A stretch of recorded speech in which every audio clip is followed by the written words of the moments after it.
Where the Circles Overlap, written and read by Ada Limon.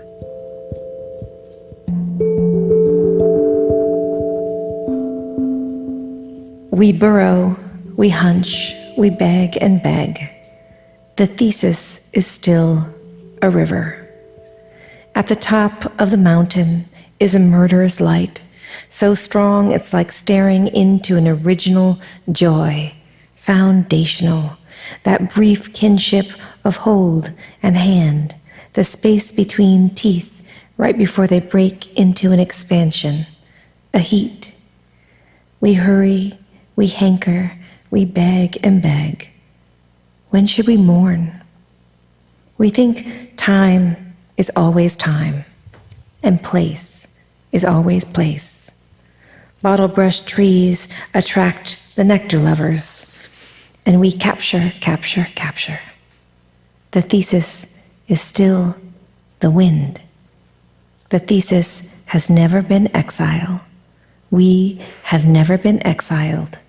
We have been in the sun, strong and between sleep, no hot gates, no house decayed, just the bottle brush alive on all sides with want.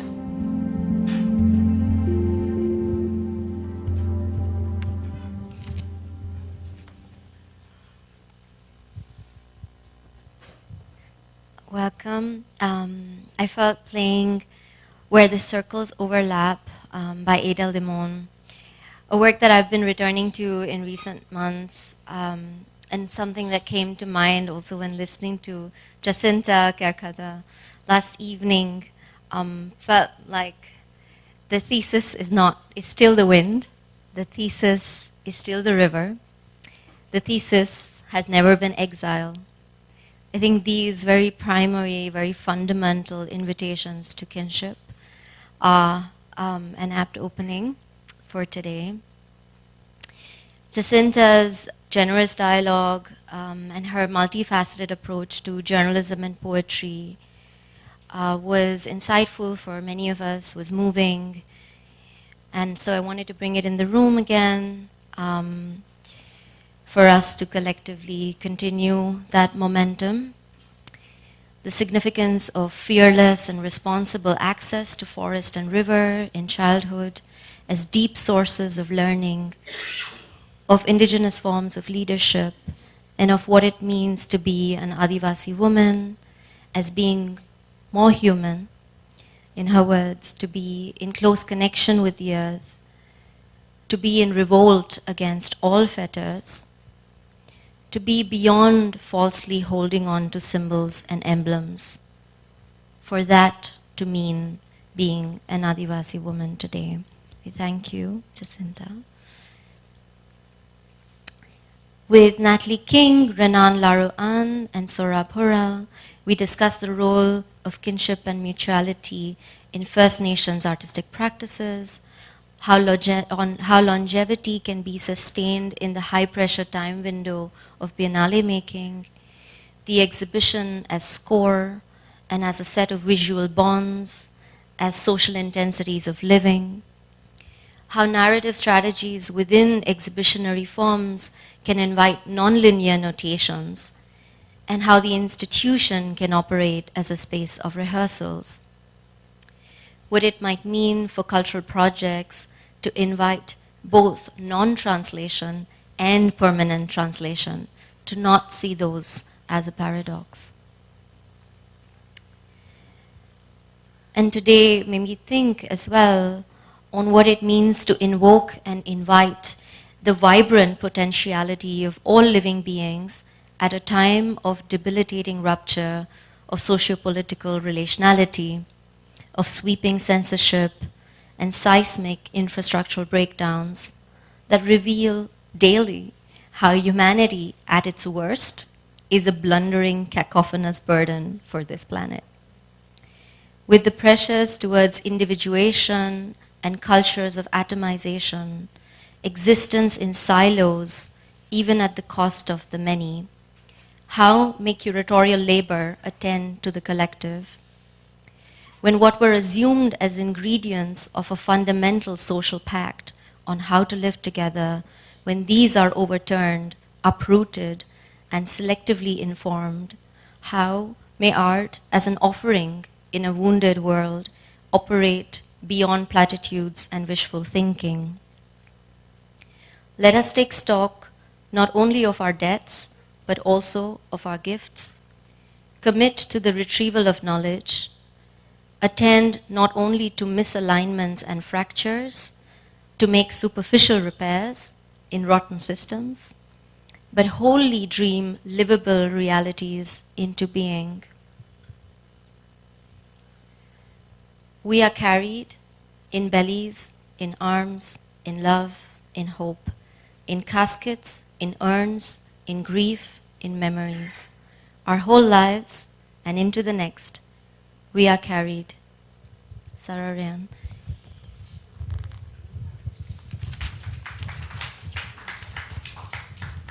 With that, I'm very pleased to introduce Inti Guerrero, who is joining us from Sydney, where he is co-artistic director of the 24th Biennale of Sydney. We've also been really lucky to have with us Brooke Andrew, who sort of set up a foundation to think through this important Biennale trajectory. And as Inti will share, it also feels as if it is one where there is an accumulative understanding of how preceding editions have been carried forth, and the commitments are more fostering and growing, elaborating upon each other, which I think is a really crucial facet of this particular model. He was tutor of the Curatorial Studies postgraduate program at the Royal Academy of Fine Arts in Ghent. He has also been artistic director in the Philippines at Bella's Artist Projects, and at the Tate as adjunct curator from 2016 to 2020. Inti has curated a fantastic edition of the 38th EVA International Biennale in Limerick, co-curator of the Dakar Biennale, and was also artistic director of Theoretica in San Jose. And it'll be great to, in the questions at least, I'm very curious to sort of revisit a little bit on that model as well. It's very early engagement for Inti from 2011 to 14, but it is, again, an institutional model that has been extremely groundbreaking and I think speaks to our part of the world. With that, there are many more credentials for Inti, his contributions in writing, in independent projects, his long-term exhibitions with Cosmin Costinas, who has also presented at the Hub, at Parasite. I'm not going to go into an elaborate bio, but heartily welcome, Inti.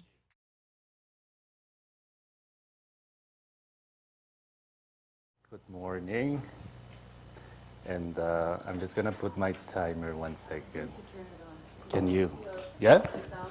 Sound is better now?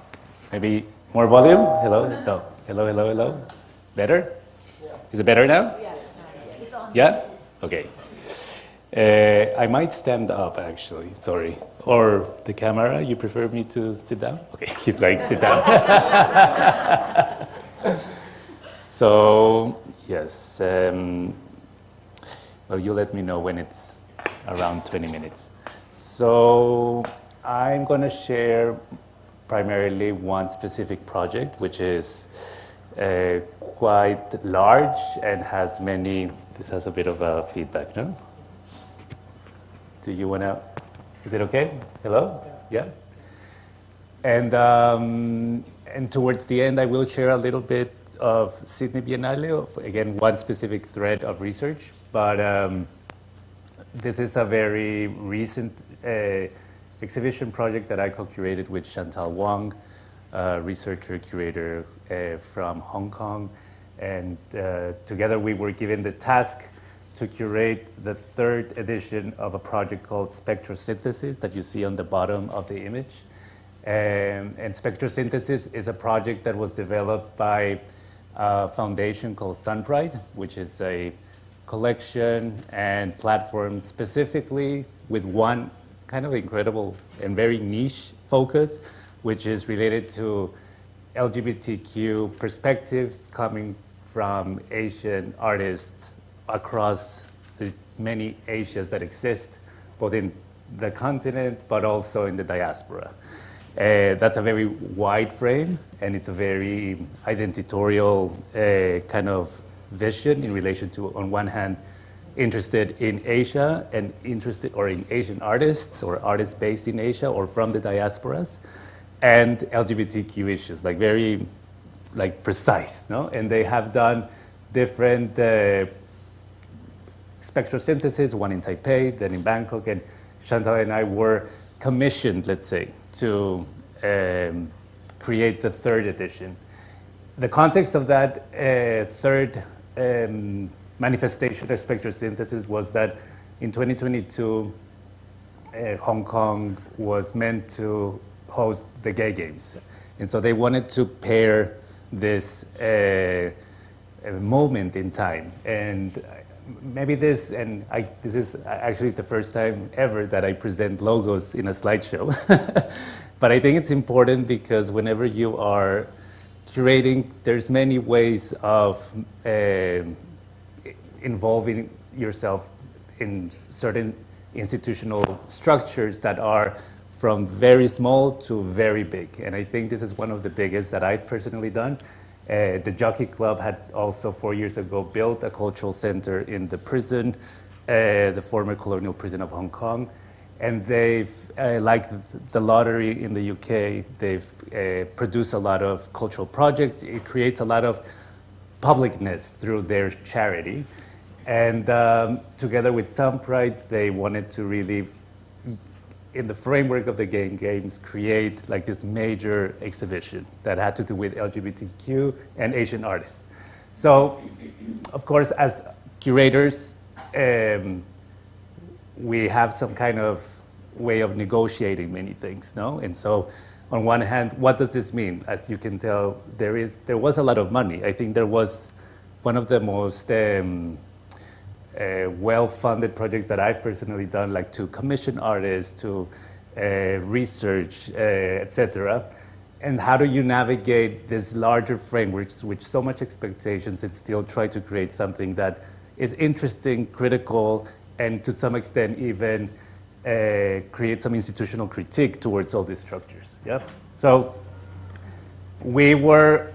Chantal and I were also very conscious that, in a way, the LGBTQ rights political discussions in relation to gay marriage, etc., have become somehow part of an international, like part of a subject within the progressive international left that has manifested in different forms, but at the same time, we wanted to be critical that in some contexts, the discussions around LGBTQ can also be instrumentalized, by the political structures.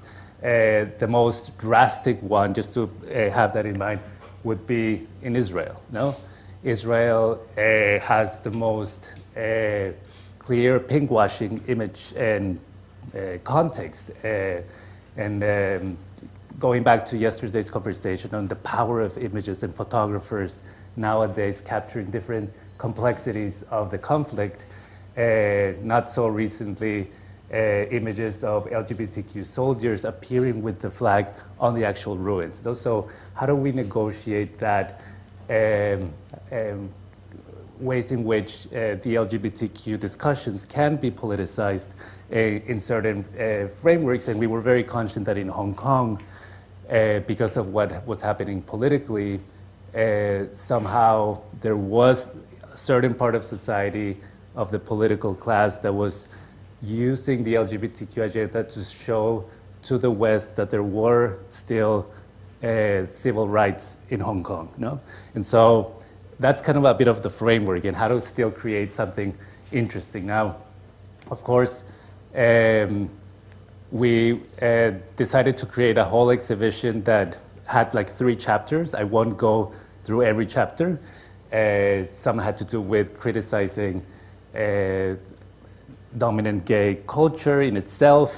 Some had to do with pop culture in Hong Kong. But the core kind of subject and thread of research was more connected to its title, Myth Makers was a way to try to contest to the idea of that same-sex love and desire was something that only starts with the history of LGBTQ as a category. In many places across the world, then let's say non-Western world, and it may resonate for some of you in your own context, there is this kind of idea coming from society that creates this notion that the LGBTQ discussions are a Western invention, yeah? And that they are infecting our societies. No? And so we wanted with this show primarily as a position to that, and to people who were actually in society, some more conservative parts of society going against the gay games in that kind of same binary relation, was to show to the audience that same-sex love and desire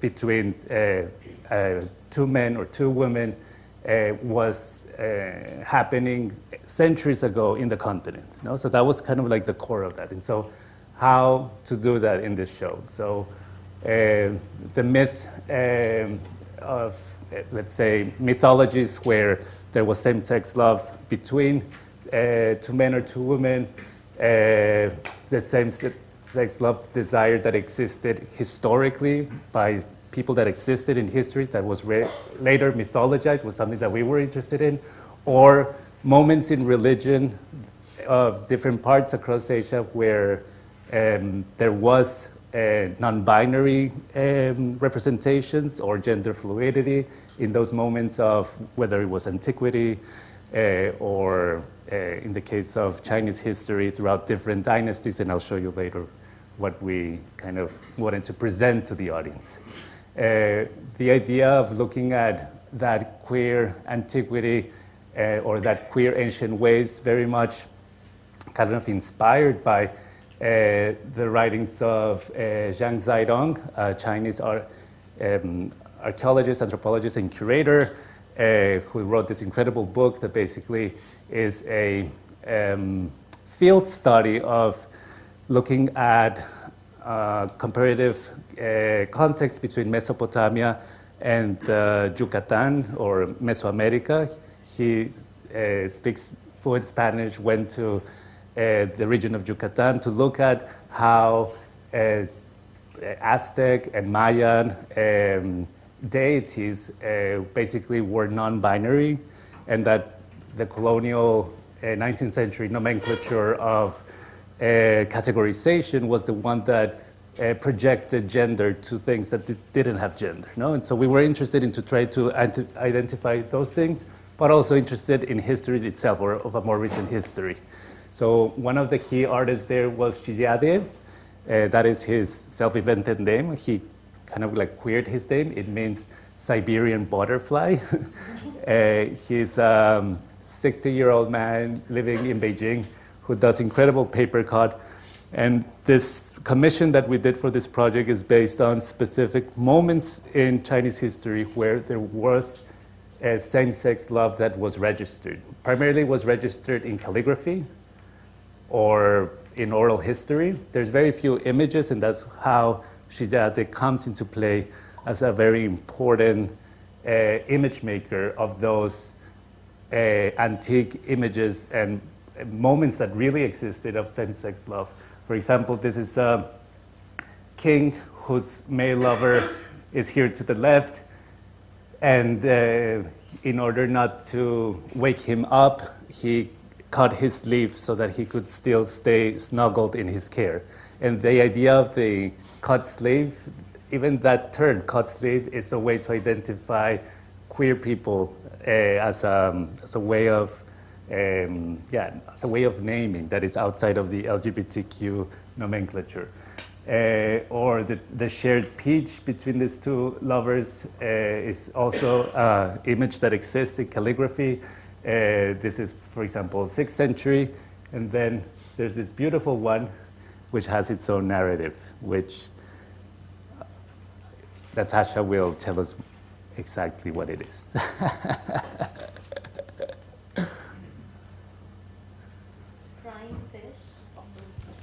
Crying Fish is based on a story from Annals of the Warring States. In this anecdote, an unnamed king of the Wei period, 403 to 225 BCE, and his favorite courtier, Lord Longyang, are fishing together on a boat. After Longyang catches a fish, tears fill his eyes. When the king asks him why, Longyang responds that he was at first delighted with this catch. Then, after catching a larger fish, he wanted to throw back one of the fish already caught. Longyang confesses his feelings of guilt, mindful that he himself is just one amongst countless beautiful people in the world. What if I am like a previously caught fish to one day be thrown back? The king reassures him that anyone who speaks of a beauty other than Longyang will be executed, a dramatic conclusion to this passion-filled myth. This you get a bit of the sense of the scale of the work, and here is Patrick Sun, the founder of the Sun Pride Foundation.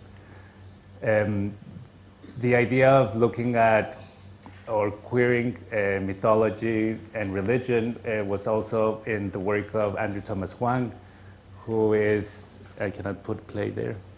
Can you put play and lower down the volume a little bit? Yeah.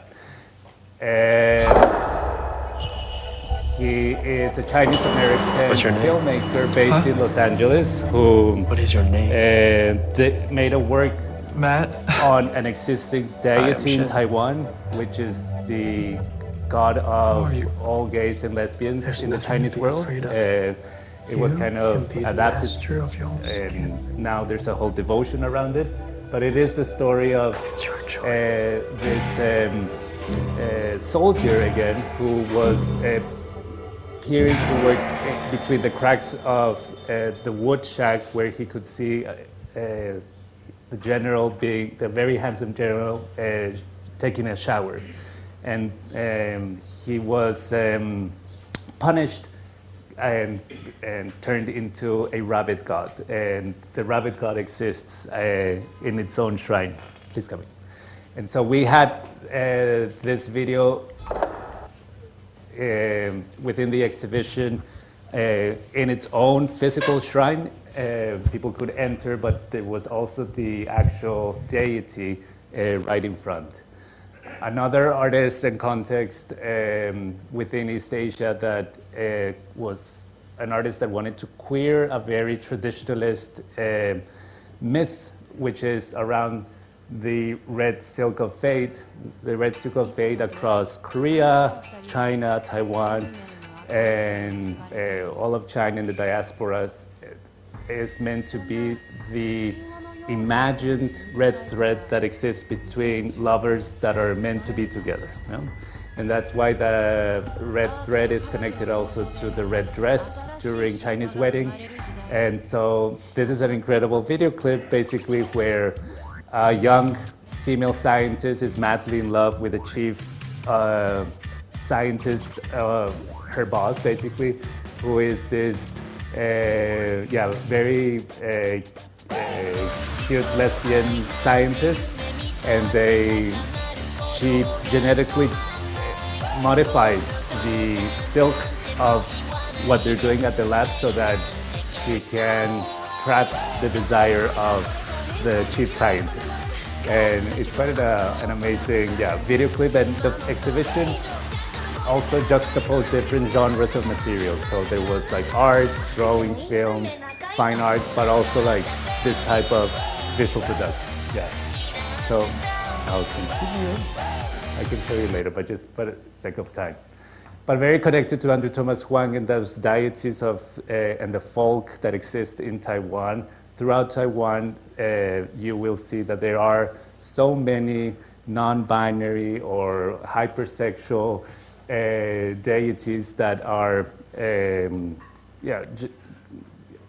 that come from a pre-Buddhist space of Taiwan, but that created a new kind of imagery when Chinese settlers arrived to Taiwan.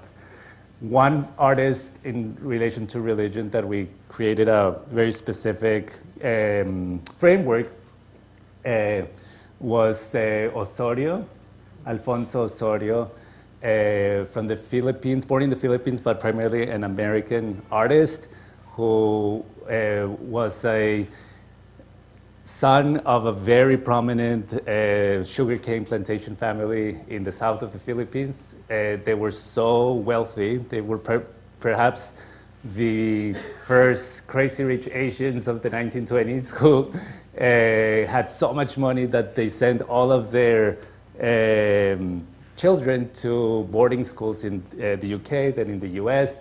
So Alfonso Osorio was a very privileged man who, by the time that he reached his 20s in New York, he identified himself as a queer person, one of the most flamboyant icons of the New York of the 50s. He was an artist. He went to liberal arts college, and his family asked him to come back to the Philippines for one specific task, which was to paint the mural of a brutalist chapel that they were building in the middle of the sugarcane plantation as part of like a way to also control the workers of the sugarcane plantation. And he comes back, and for him was a very traumatic return, because it was also a catharsis of encountering with the very slightly, you could still say like, I mean, to a larger extent, a medieval form of Catholicism and like the repression of what that meant to the body and to his identity. And so he made this incredible mural that shows his own rage in relation to his animosities with his family. To give you a little bit of context, if you're not related to the geography, that chapel is in Negros Occidental, half of the island of Negros. It's called Negros. We can talk about it later in the conversation, but just for the sake of time, this is more images of his work, and he later created that rage into like expressionism. He became a figure of New Expressionism in that New York art history. He himself being so rich, he was also a collector. He was the first collector of Jackson Pollock. They shared the same kind of like land in the state of New York.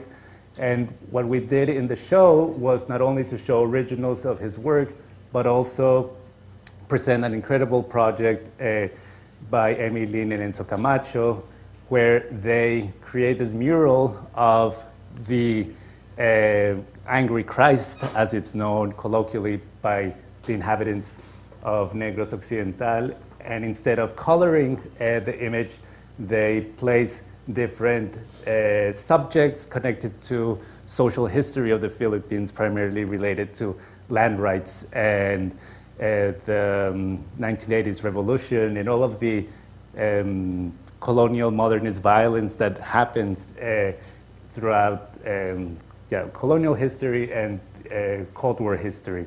That area of Negros Occidental, because of sugarcane plantation, has, like many other contexts of sugarcane plantation, a lot of violence. There's the history of violence in relation to the workers, and that rage of that mural from Amy and Enzo is connected to this.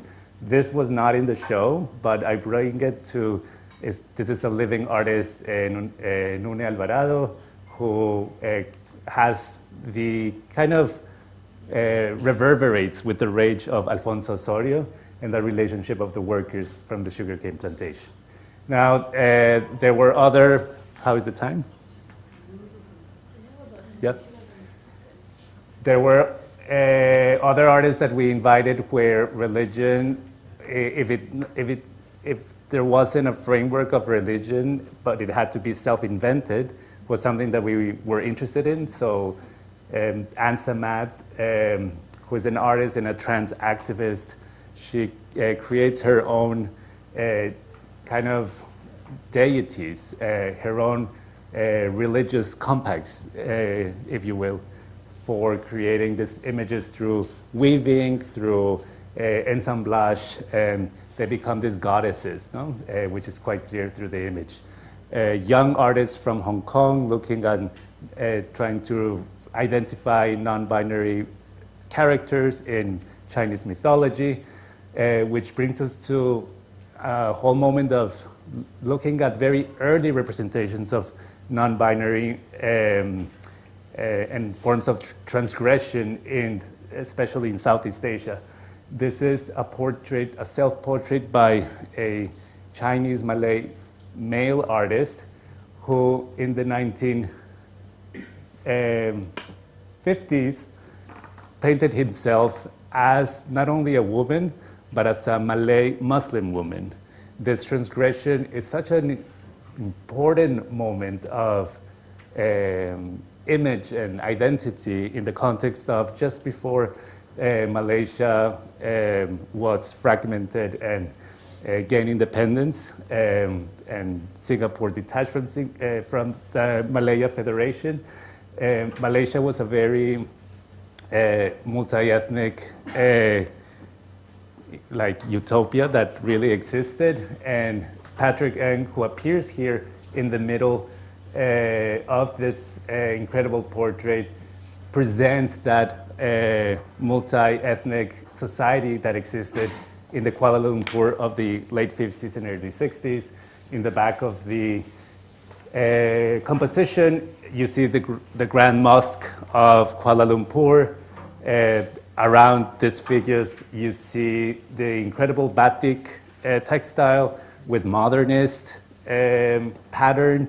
So you see that specific moment in time. The fact of them being shoeless, barefoot, it's such a sensual moment captured in space, and it is a queer space in a sense. No, there is a safe space that you can feel that is being captured in this moment. He is a fascinating artist who, if you're very interested in him, there's an incredible text by Simon Sun, who is a Malaysian art historian based in KL, who has done incredible unpacking of the history of this artist. We couldn't show this work because it's in the National Collection of Kuala Lumpur, but I bring it here to show the complexity of this artist. Like that painting where he is portraying himself as a Malay woman, possibly in this pre-colonial Malayan space, Patrick wanted to create imagery that was connected to that animistic space, even before Islamization of the peninsula. Yeah? And so this is an incredible painting that we circulated it a lot with the artists that we were having conversations with. And one of these artists, and just to clarify, it's not that he did commission based on this work, but this definitely was enriching what they were already producing, was kind of the same animistic framework of dance that we commissioned for this exhibition. This is Joshua Serafin. He's a Filipino dancer who was interested in animistic pre-colonial religiosity and spirituality, and he creates this incredible performance where this material emerges from the soil. It reminds me a little bit of this, how we relate now in this, the importance of being grounded and how it changes our perspective in relation to the ground. And a video was also produced that ran through the exhibition, but the actual live performance happened at the end of the show.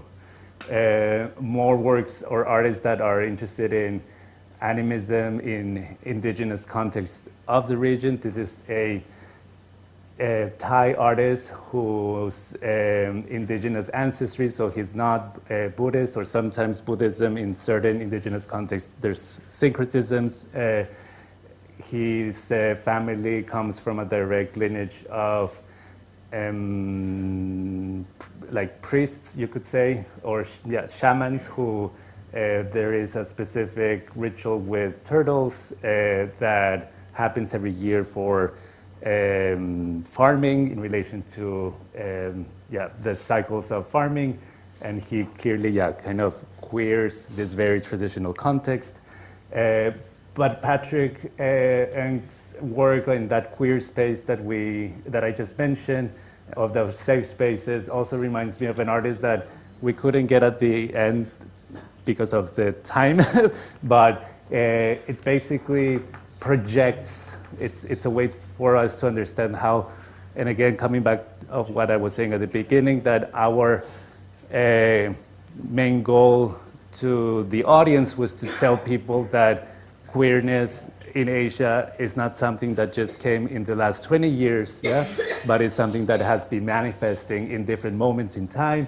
And so definitely like an icon that we are very happy that how it was presented. But there was also histories of actual transsexual histories that also occurred in Malaysia that we pointed out in the 1960s. These two school friends, maybe you can play the video and put it on silent, is an incredible project that is headed by this artist, Ho Fan Chon, based in Penang, who stumbled upon the personal archive of these two friends who early on, since they were 16, 17, they started their individual transition and they registered it through their whole life. It's an incredible treasure of queer history and trans history in the region. This is just a portion of the photographs that they took. There was a lot of photo studios in Penang. Penang is dominantly Chinese merchant space with a lot of means, a lot of connections to lens-based technologies since the 1920s, 1930s. Like the amount of studios that existed in Penang at some point was part of kind of the flavor of the city. And so image self-portraiture was something so common, no?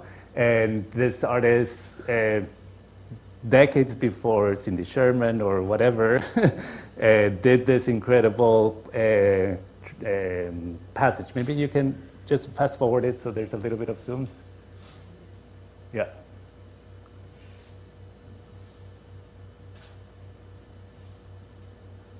More.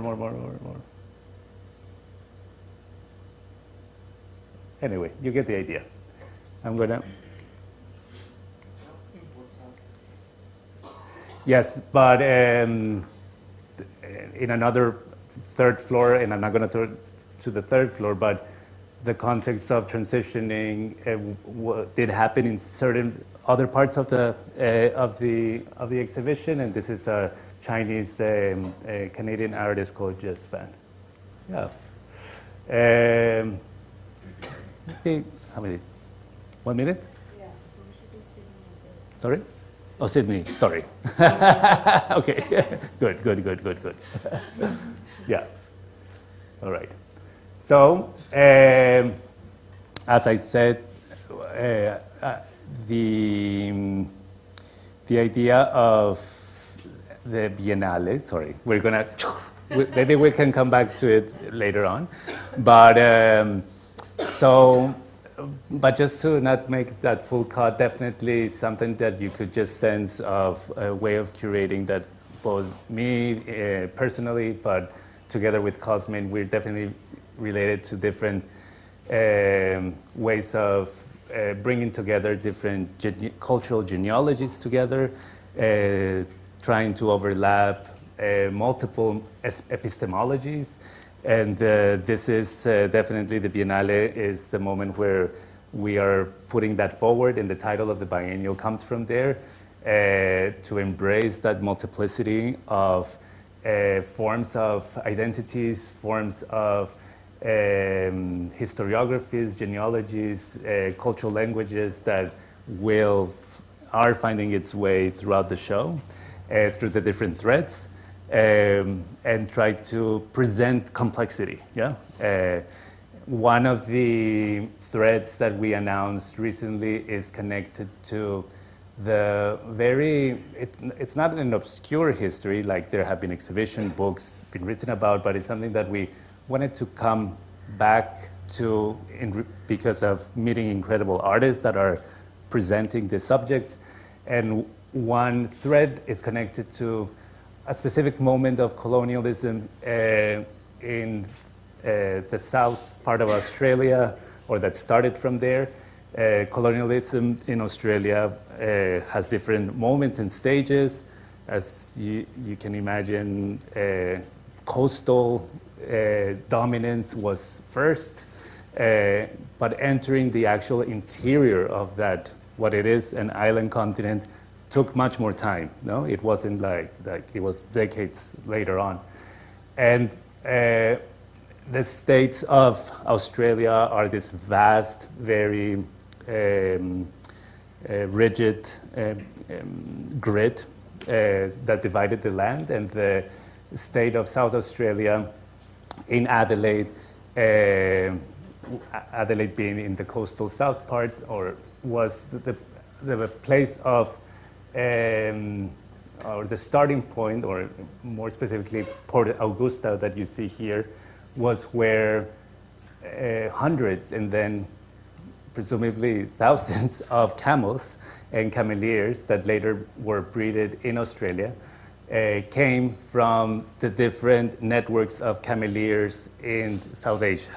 They are known as the Afghan cameleers, but it is known, and everybody knows, that not all of them were from Afghanistan. Some of them came from India, some of them came from Turkey, some of them came from Iran.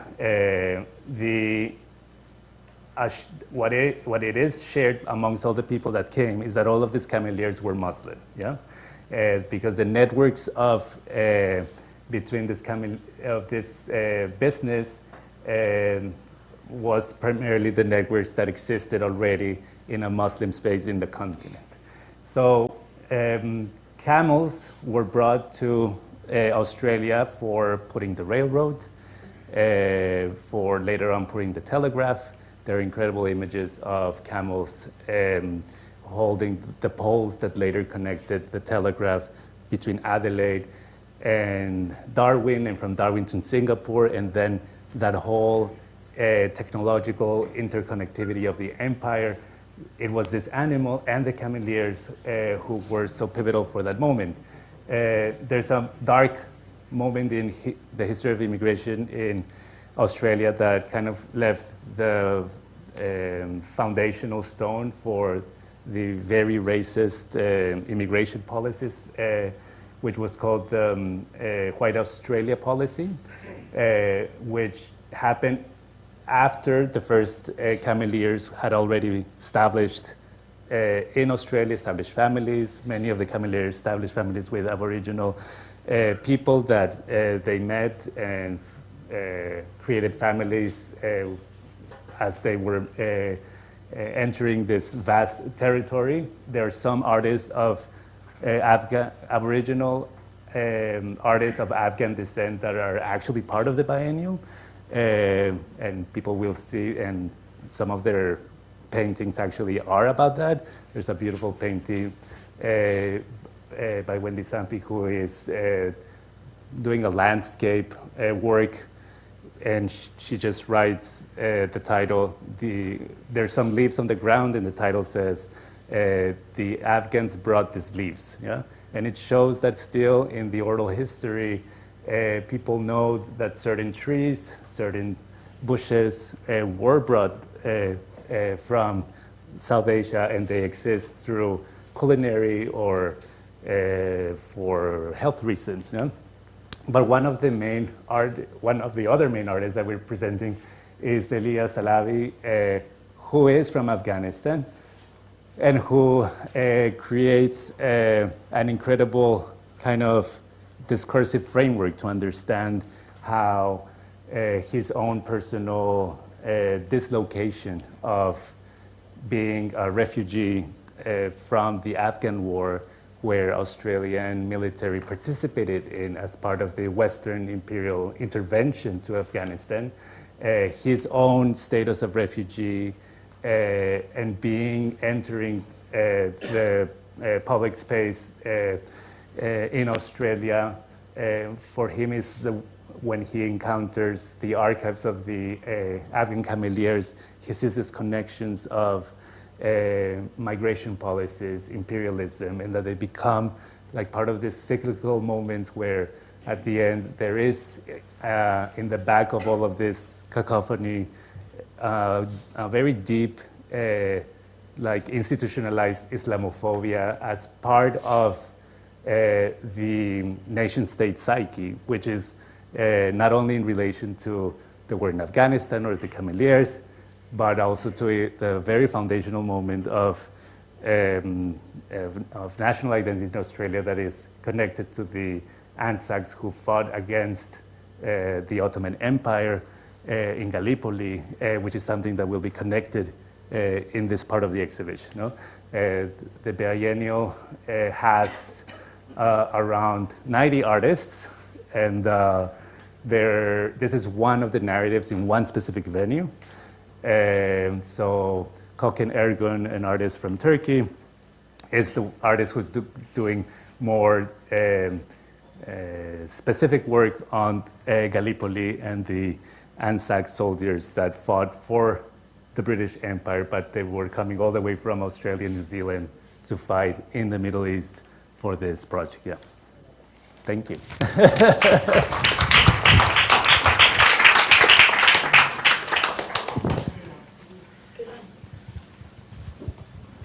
Are there more images you want to share, or should we continue? Oh, Okay, I mean, great. I guess I can reply Yeah. through them. Super. Yeah. Just keeping with the flow Yeah. of exchange around Sydney, given that the biennial is approaching in very few months now, I'm curious about the fact that a lot of the constellations of artistic relationships for you and Cosman have a longevity. There are artists who you have worked with on other occasions for larger projects in other parts of the world. The relationship to stories of migration, experiences of migration through embodied memory are aspects that you have worked on in other parts of the world, including, I feel, in projects in Bangladesh, in other places where certain approaches also to material practice, material history, have been carried in your work.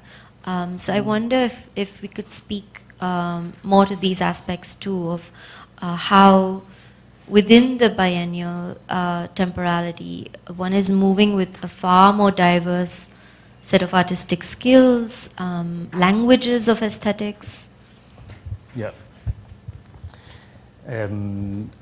Definitely, yes. I think there is an interest of creating curatorial projects that in a way are context specific, yeah? That there is a context specificity, either addressing it or that it emerges from there. I think one of examples that I can share with you in relation to how to navigate these different genealogies and vocabularies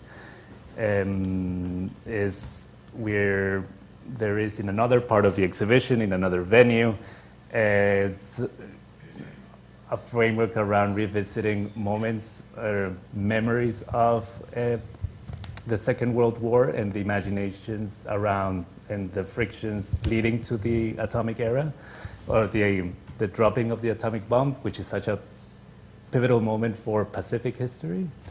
But but the Second World War in particular, there is a specific image of Japanese airplanes, I'm going very specific, that are appearing in both ECH textile production images created by weavers in East Timor, which is just off the shores of Australia, and in Tiwi Island, which is an island or islands off the shores of Darwin. While visiting artists, we had the pleasure to meet with an artist who is herself the custodian of a very recent pattern. Like custodianship in Australia, I think Brooke must have talked about this a lot. In certain image making traditions, there are specific people or families that are the custodians of these patterns, no? And some are millenary, no? Like in this case, this is a 20th century moment, yeah, that this painter, Pauleta, she is the granddaughter of the Aboriginal man who captured the first, how do you call that, POW? Prison of war, yeah. The first prison of war in the Second World War history when Japan was invading Southeast Asia in the north of Australia. And this exists in the, preserved in the collective memory. People know like this happened, there's a statue, everything. But what's more interesting is how she is the custodian of this image of a plane that appears in Bar Club, yeah? And so within the exhibition, those juxtapositions will happen where we will have ikat weaver whose patterns present Japanese warfare in the images of the pattern together with bar cloth where Japanese planes appear in these images that are under the custodianship of this artist. Yeah. So there's definitely a wish to always, and what's interesting about Australia is that because there's so much production of painting, of bar cloth, of perhaps images that in certain contexts, it's not in the context of Australia, it's not seen as craft, it's actually part of the art system, yeah? That it also gave us some kind of openness to look at other productions and practices that may look or may appear as craft in, let's say, including Western Europe. So, for example, there is a ceramicist who's 90 years old in Portugal who has for all of her life, because her mother taught her and the mother of her mother taught the art of creating a specific figurine of the devil that is part of kind of pre-Christian world in the Iberic Peninsula, or the and this kind of imagery and ancestries can be read somehow in a certain, let's say, vernacular way as part of our contemporary art image making. You know? Yeah, I think there's the idea of embracing that multiplicity and that,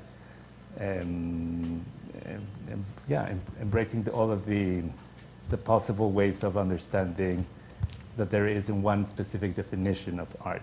Yeah.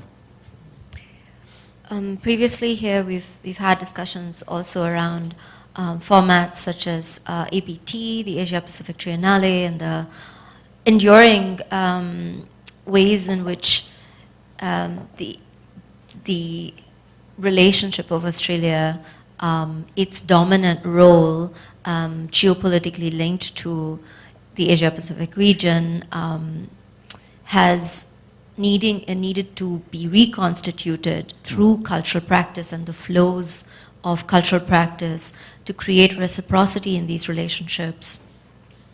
Coming from Sri Lanka, at this point, at least where I'm working, in that the relationship to Australia is very fraught in relation to migration, especially in relation to labor production. And so these formats, like the Asia-Pacific Triennale, the Sydney Biennial, I believe bear responsibility also to build narrative flows that are sensing these unequal ways to coexist on this terrain. And so I wonder if there are examples, just in terms of research as well, of previous work that has been done in this landscape, which speaks to you. Well, I think institutionally, the cult, I think beyond the biennial is something that is very much in part of the art fields of Brisbane, Adelaide, Sydney, Melbourne. There is definitely more and more, and the power of presence and representation is in itself like that research, where you see that there is definitely more presence of artists that are coming from diasporic contexts. So I wouldn't say that it's only the biennial, institutionally, but that it's happening. But in terms of the importance of festivals, and maybe just going back to history, I guess, because we are definitely, I think Hosbin and I are definitely interested in how where we are is deeply connected to things that happened before. We have been researching something that precedes the APT in Brisbane, which are the Pacific festivals. The Pacific festivals started in Fiji. They're very connected to a bit of the third world festivals in a way, like Festac in Nigeria. I don't know if there was before any speaker who spoke of Festac in this forum, but Festac, was this incredible arts, music, but also, literature and some visual arts festival that happened in Nigeria in 1977. In the 70s, in the Pacific, there was this incredible festival that started in Fiji, and it was meant to be, it is still every 5 years, and it's roaming. In the 80s, it happens in Brisbane, and that was kind of a foundational moment to think that something like APT was needed. Within the biennial, there is a look at contemporary dance group, Aboriginal contemporary dance group from the 70s, who participated in Festac as Black artists. Natalie was talking about how within a certain generation of Australia, the self-identification as being part of Black culture was coming from context of civil rights of the 60s and 70s within Australia. And by the 1970s, artists that self-identified as part of a Black art movement or a solidarity movement went to Australia to represent the country as Black artists. And this is something that will be present through the photographs of William Yang, who talking about diaspora, a very important icon of the cultural society field of Sydney, Chinese Australian, who took many photographs of different pockets of society, one of them being the contemporary dance artists of this specific moment in Australian history. Yeah. Thanks.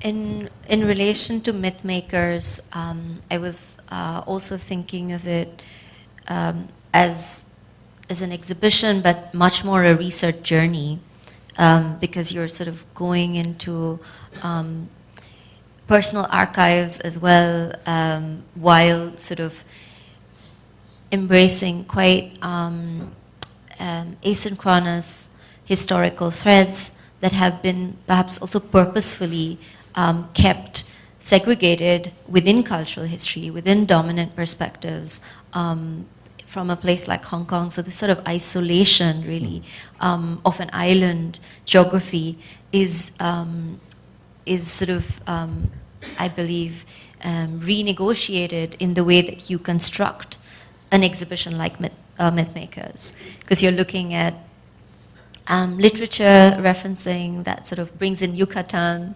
You know, like it's pretty incredible how these hierarchies that have been generated within art history and then been maintained in scholarship are being shaken through exhibition making. And I wanted to come to something that you haven't actually addressed today, but within your language of exhibition making, there is also an embrace of the speculative, of fiction.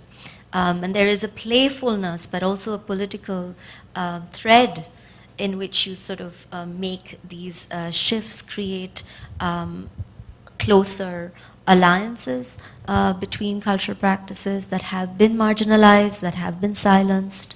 And so maybe just to bring up a little bit more methodology for us. Yeah, yeah, definitely speculative is a good word, and we sometimes had used, or I have used it before.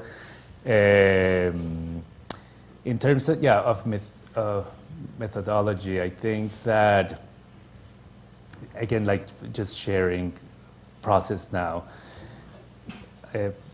trying to reach to the actual people that appear in photographs if they are alive is kind of like a must, or it really begins to unravel and unpack so many other stories and frameworks. I think not being kind of afraid of making those speculative juxtapositions of material. Sometimes exhibitions, we often, it's not that, again, there isn't one way to make an exhibition, there are many ways, and I think that's what's beautiful of our field. There's no rules in that sense. Every moment has its own framework, its own context, its own budgets. That's why I think I shared the fact of this like large budget, but sometimes working with low budget brings another way of operating. But definitely just reacting to what you just said, I think that I've moved more and more from thinking that an exhibition is like specifically like thematic. Normally you go to a group show and the works that are about something, yeah? And they shared something, but as you could tell from maybe some of the installation shots, the idea of confronting the audience with something unexpected, yeah, is like part of creating like a short circuit in a way, and not being, not being only devoted to the idea that an exhibition is about one subject, yeah. It isn't a thematic exhibition, yeah, but it's more of a, yeah, you could say, I mean, for a lack of a better word, it's like a collage in a way, where you can still see the vestiges of every, or the autonomy of every artwork, yet while they are together, they suddenly, or next to each other, they create like such an incredible new space, and that's that happens in space, and you orchestrate, and that's why, for example, creating that shrine, physically creating that shrine for that video brings another form of approaching that image. No?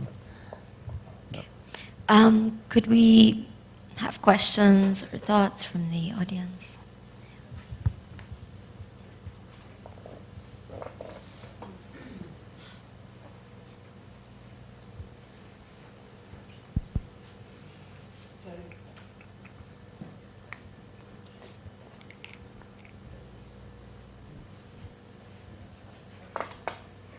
Thanks, Inti. Oh. Thanks for your presentation.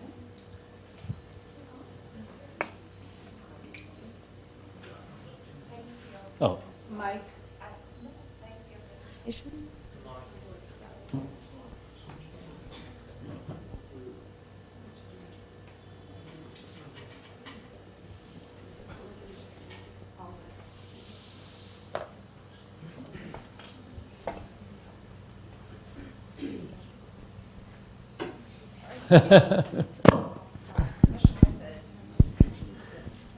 Thanks, Inti, for your presentation. I just wanted to extend Natasha's question about process and methodology. Given we're at a curator's hub, can you discuss your modality of working with your partner as a collaborative duo and just reveal what is the process of working with your life partner on a biennial? Was a bit personal, but I mean, it's, I think with every collaborator, more than a partner. I think whenever you start working with somebody else, it's actually so fascinating. The process becomes more interesting, like beyond the, like I feel, for example, with Chantal Wang, who I curated, Myth Makers, it was, there's something magical of not you on your own thoughts, no? And that happens for any situation, like any social situation. It's not only our field. I think like if you are in your own company or like the idea of, there is a moment where you say like, oh yes, we imagine this together, like, and that's in terms of, I would say, that would be my answer in terms of partnerships in general, no?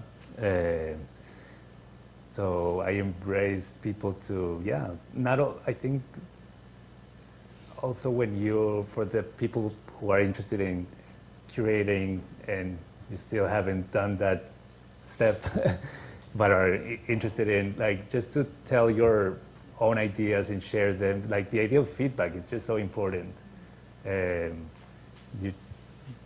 One shouldn't be kept with one's own ideas, but always like just share them because they will enrich your process. I mean, you all have worked together though for many years, so perhaps, I mean, I would think there's more to it than that. Sorry, but I do need to like. I think it's important to perhaps go into, again, very like sort of aspects of what kind of knowledge is building between you, where a certain way of seeing the world, a certain way of relating to the context of the Caribbean, a certain entry point, into thinking via literature versus thinking via textiles, something that is shared as a language, as an everyday attentiveness. I think there's much more to share, Inti.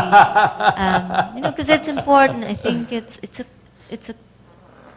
an established collaborative practice, like any collective. And I think, this is interesting to share. I mean, I would like to go back. Maybe I'm self-romanticizing the situation, but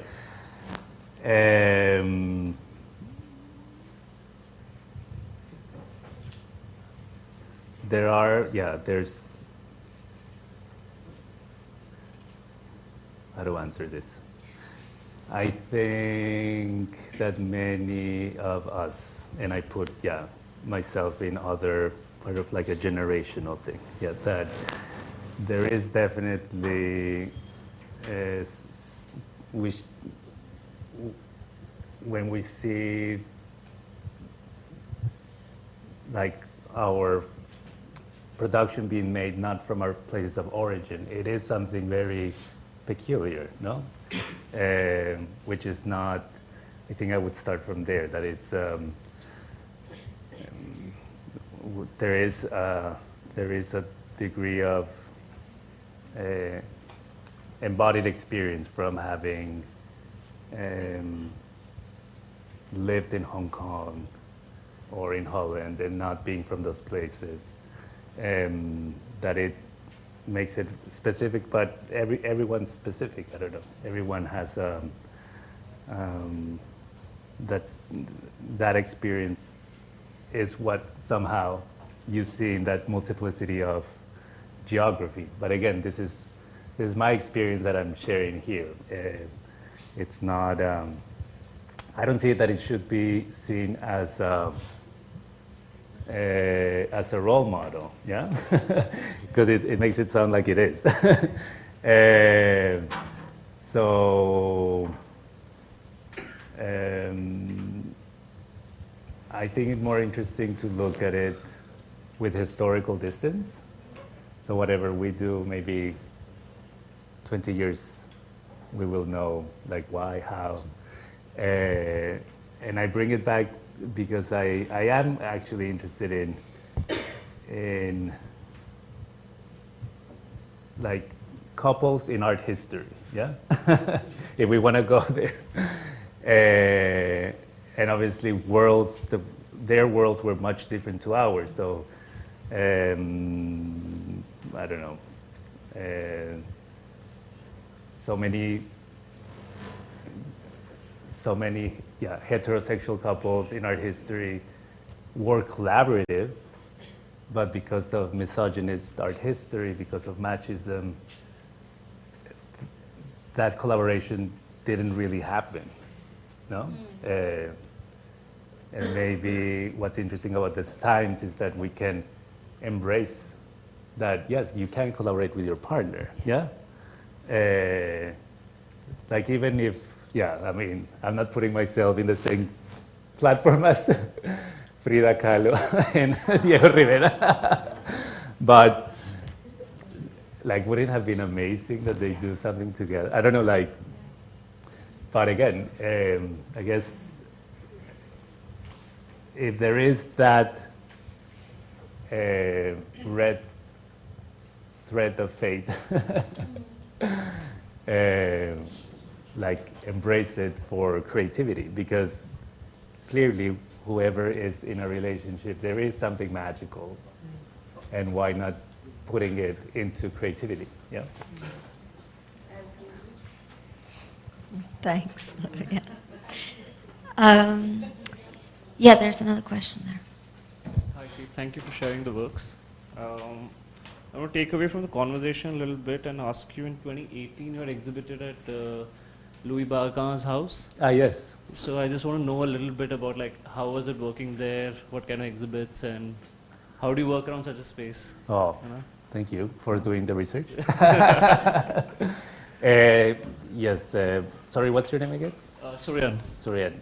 Suryan was asking about a show, another show, a small one, very, very small, curated in a house museum of this very prominent architect, Luis Barragan, whose house he built and is part of his manifesto type of architecture, where through colors and light, a certain new spirituality comes as an experience of architecture. So it's he was very close to another artist called Matthias Gerritz, a German emigre in Mexico, and together they signed a manifesto called Emotional Architecture, which is an incredible thesis on how, like here where we are, architecture definitely changes our psychological space and art perception. And anyway, I think the exhibition, this is funny, this is feedback. And there was a little bit of institutional critique that I wanted to do because Barragan is such a nationalist icon, which is a very strange position to be because he didn't really build public architecture. So he built like mansions. So it's like this very elitist art history where this man, who was not known for doing any public space is seen as some kind of hero, And every tourist that goes to Mexico City, well, not every, but let's say a global middle-class tourist that goes into Mexico City has to go to that museum, no?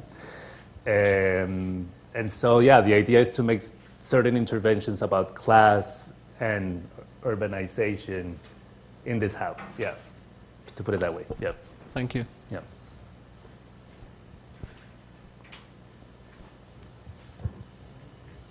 Any more questions? Okay. Inti, I wondered, and I think also just what would be instructive from your past practice as well, since India is a cultural landscape in which there is private resources being put behind institution building. We will talk about also how complex that exercise is and how inclusive, exclusive. But for the kind of work you've done in the Philippines, also at Bellas Artes Projects, and it would be interesting to just maybe schematically talk through what it meant for you to inhabit such a sort of private enterprise, and how it could be also negotiated as a space of education, learning, skill exchange, residencies that became longer term trajectories also for your own practice. Yeah. So just quickly, Bellas Artes Projects was founded by Jam Akusar, who is the arts philanthropist, and I think it is in the context of the Philippines. Again, I think with historical distance, people will understand what happened in the past 15 years, but there is, definitely more individuals that are supporting cultural practice, which is, if you see it in the history of, let's say, Cold War, the Philippines, in the framework of the Marcos regime, where Imelda Marcos was primarily head-spearing all the cultural infrastructure, which is still actually institutionally still exists physically. Like there's a high school for the arts, there's the cultural center, and there are mandates in the Congress that were left from that past that create a budget. But it's definitely not, there is a very important institutional landscape in and university museum network in the Philippines, but there is definitely less private enterprise. So this was kind of like a specific anomaly. And when I was asked to be the artistic director, yes, as you just mentioned, rather than like producing like gallery show, but being an independent space, because there are actually many galleries in Manila, like the art market of the Philippines is very self-contained, because of the inequality of, like, this is what happens in many places in the world in relation to contemporary art practice, and the art field that actually in Manila, because of very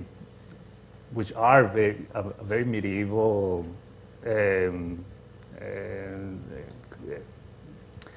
levels of inequality, and there is a lot of support from the very high class to certain patronage of the arts, like patronage to the artists, not patronage in the way of giving grants, but actually just buying their work is what I mean. Yeah, so it is a bit of a that's one, not the only art historical reason why there are many galleries, there are auction houses in Manila. Anyway, so in that context, we wanted to create something that was more, discursive, educational, and we created this Escuela program that was primarily like a workshop based and like really creating something collectively in like intensives, yeah? And using that private space to produce thought, yeah, in a context where you didn't need to produce more objects, yeah. So, anyway. I think that comes from also, previous to that, I was working as artistic director of Teoretica, which you just mentioned, and it's important to say that I didn't found Teoretica. Teoretica is the longest standing nonprofit in Latin America that started in 1999 in Costa Rica by Virginia Perez Raton, who was an incredible curator. She was one of the speakers in the Caribbean Santa Lucia platform of Documenta 11. She created a space where art from different parts of Central America could come together in a real context of post-war. The term post-war is very specific in Central America because in the 80s and 70s, all of the Marxist-Leninist guerrillas of El Salvador, Nicaragua, were creating all this defining society at the time. And so by the 90s, there is a kind of like new re-democratization of that part of Latin America. And Teoretica was precisely in that moment of where artists from all of these countries were creating incredible works, but they didn't really have a space. Yeah. And so, anyway, that's the context. Yeah. Thank you. Inti, we've run out of time, but it's been really great to be in conversation. Thank you so much. Thank you.